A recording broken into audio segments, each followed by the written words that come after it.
Beck and welcome to my February reading wrap up. I read a few books this month, I also put down a few books, and I also started and completed a couple of series too. So without further ado, I would love to discuss the things I read with you. So first of all, I would like to jump into Manhunt.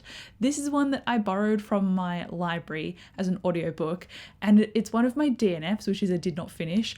I put this one down pretty early on. It's a post-apocalyptic story. It opens with two trans women hunting this zombie guy, and then for some reason, undetermined, they have a conversation, they shoot this zombie guy, and then they cut out his testicles. Can I even say that on YouTube?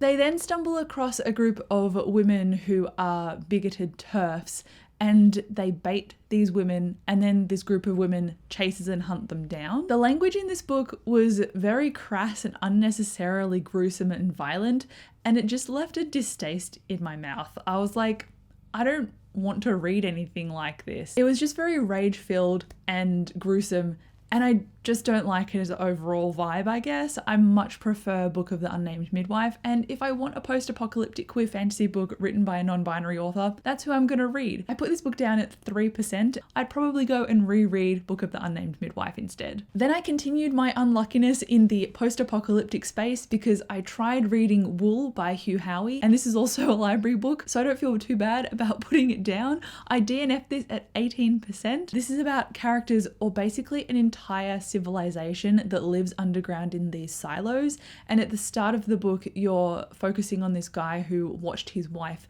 leave to clean all the cameras for the silo so they can see all the weather on the outside, and she passes away after she's finished cleaning the cameras, which is like a rite of passage for all of the people inside. It's both a punishment and also a necessity that people go out and clean the cameras. And part of the reason that people think they can go outside and survive is because all of the surveillance footage is just footage. Like, what if it's not trusted?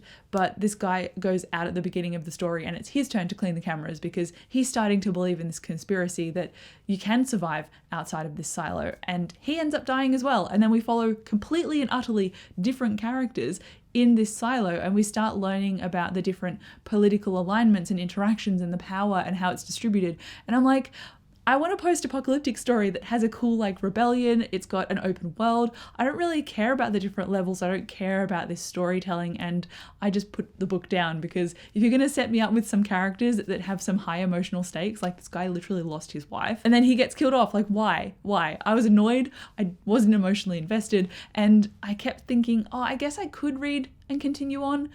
And then I continued on, and it was just more of the same, and I was bored, so I put the book down. But then I had a resounding success, and I picked up Heartsong by TJ Klune, which is the third book in the Green Creek series, a series that I am loving so much. The fourth book comes out in July, the fourth and final book, and I am not emotionally prepared. TJ Klune writes such fantastic character building and also world building peripherally as well. I've got to give him that. He does set up everything very believably and very integrated.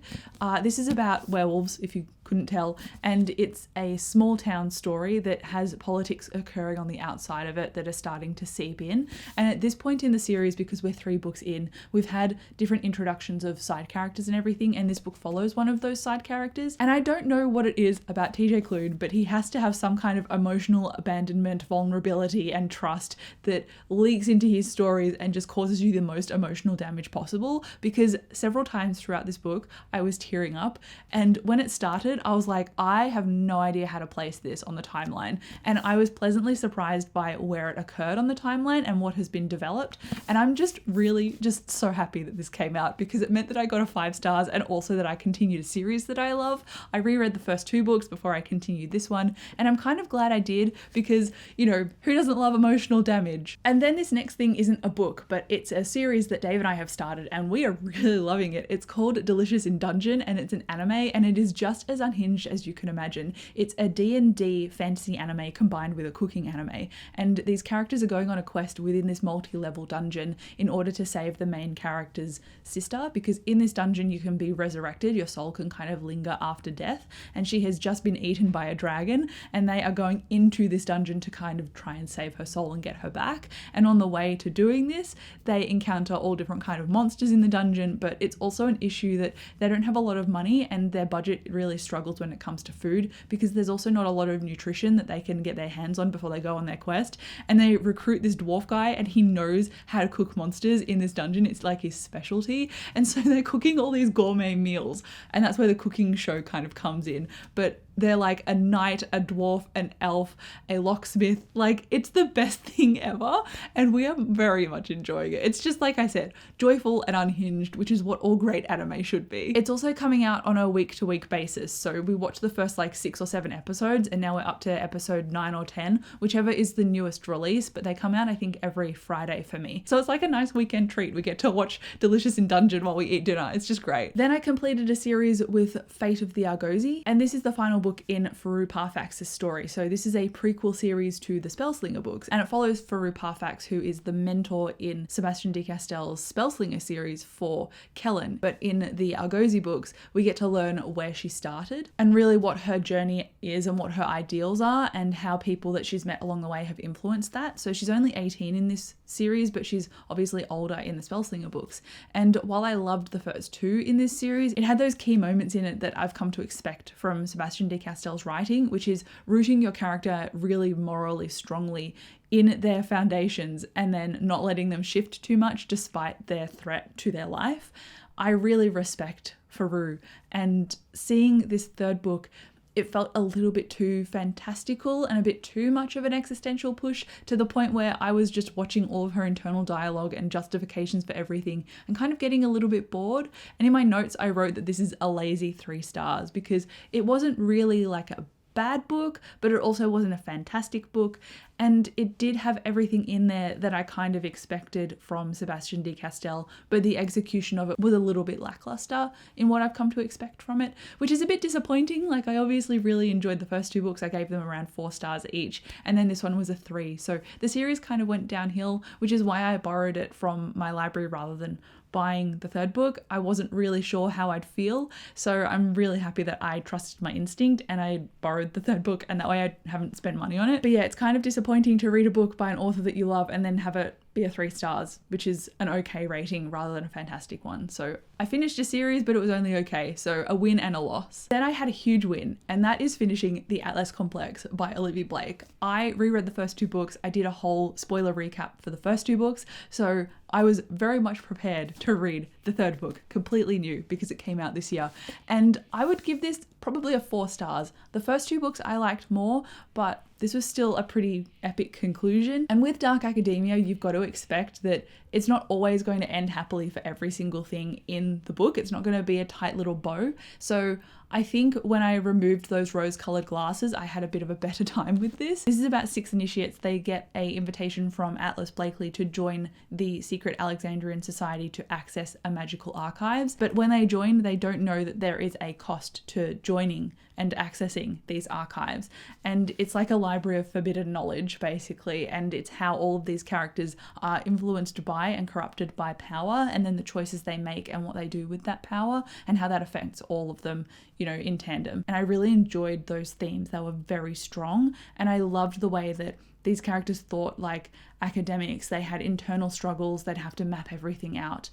It did get a little bit tiring sometimes, which is why I think I struggled to finish this pretty quickly. It just felt like the text was overwhelming me sometimes, and I'm like, I don't care about the inner workings of this particular magical theory. Can you just get on with the point, please? It was a little bit exhausting, but it was still interesting, everything that I was reading. So I just needed to have the right mental state in order to read it. I do obviously want to say more about the specific characters and different things I liked in this book, but because it's the third in a series, I don't want to spoil anything for you. I liked some of the banter. I thought it was funny, which is quite on point for Olivia Blake. She tends to capture her characters very well, and she almost knows them so intrinsically, down to their very soul and bones, which is quite an achievement. So I have a lot of respect for this. I enjoyed the journey it took me on. I really enjoyed my rereads of the first 2 books as well. So this was a great series, and it was a great Dark Academia series as well, with magic interwoven. And I love how much the characters change from book 1 to book 3. I think they all had incredible journeys, and while I don't agree with all of the choices they made, I can see who they are and why they made them. So that is why it is a standout book to me, and it's why it's a series I enjoyed. Then I've got one DNF, and then I'm currently reading 2 books. So you might have noticed on my cart, I don't have the Madam Chonk, which I have been calling her, and that is A Day of Fallen Night, because I decided to challenge myself in a reading vlog, and that challenge is to get to a 0 TBR pile, which might actually be doable given that I've only got like 6 books left. But anyway, I tried to read some of this to see if I could do a taste test and like it or not, and if it was my thing, because I've tried reading it twice and it didn't really work out for me, and I should have just seen the writing on the wall, but I really wanted to give this another fair go, and I feel like I have. I got 58 pages in, I didn't even get 60 pages in, and this just felt very overwhelmingly complicated for what it was seeming to try to achieve,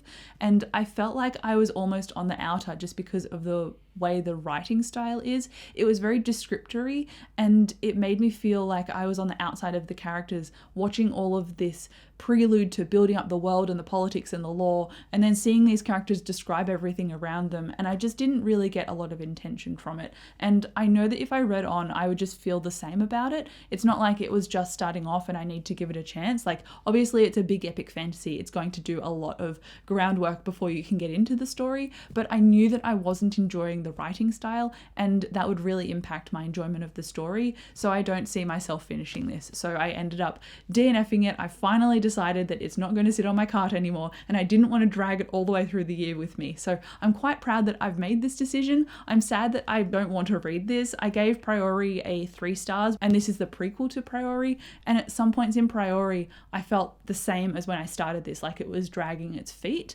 even though I know that it was just preliminary information. I'm here for the characters, make them a little bit more jumping off the page. And I really like her Bone Season series, so it's not like I dislike her as an author or a writer. I just think this series is not for me, and I've made that decision. I finally made that decision now, so I'm happy with that. As for the last 2 things that I am currently reading, I am still listening to the audiobook for Grave Peril. I've got like just under 3 hours left, and of course I'm enjoying it. I just haven't made time to listen to the audiobook, so I'd probably give this a 5 stars when I finish reading it, but it's a reread to me too, so it's not like all this is new information. But this is about Dresden, who encounters Michael in this story, and it's the first time we get to see Michael, which is very exciting. And he is a man of God. He literally has powers imbued by God, and he's got this amazing magical sword that he uses in battle, and he's very big on being true, being loyal, and keeping to your oaths. And he's really upset with Dresden when Dresden says he works his way around problems and he lies to people sometimes in order to survive. Michael has a fundamental, like, I can't do that approach. So it's funny and interesting to see both of them pitted together in order to survive and solve this crime. So there is a massive, what is called nightmare, rampaging at the moment, and Dresden has to look into the Never Never, which is kind of the plane of existence that belongs to the Fae and to ghosts and to magic. And so he's got to track this ghost down with the help of Michael and try and stop it from corrupting and killing more people and more things. And he's trying to unravel the mystery attached to it at the same time. And I just really love the interplay of the characters, how deeply integrated the magic is becoming in this series, and how much lore and world building is attached. This is one of the key foundational stories to setting up the massive series of the Dresden Files, and it's really doing such a great job. Sometimes there is things deliberately ignored because of the pace of the book. Like, there was a phone call in this book, and then Dresden was in the middle of something and Michael had to answer it, and then afterwards they just didn't debrief about the phone call. They had to go on and do something else because the sun was setting and they had to go and fight this creature, the nightmare.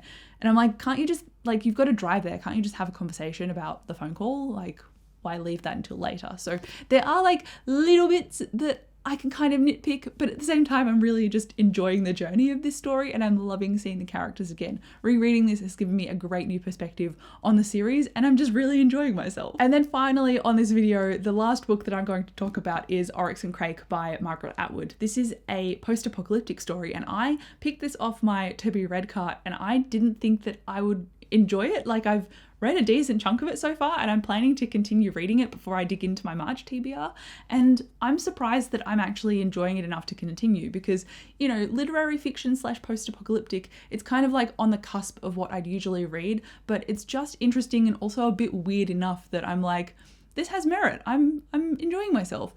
And it's about this guy named Snowman, and he's in present day, and present day seems like he's just wrapped in a sheet trying to survive in the wild almost by himself, but he interacts with kids nearby, and these kids are built as per Oryx and Crake, so they don't have like facial hair.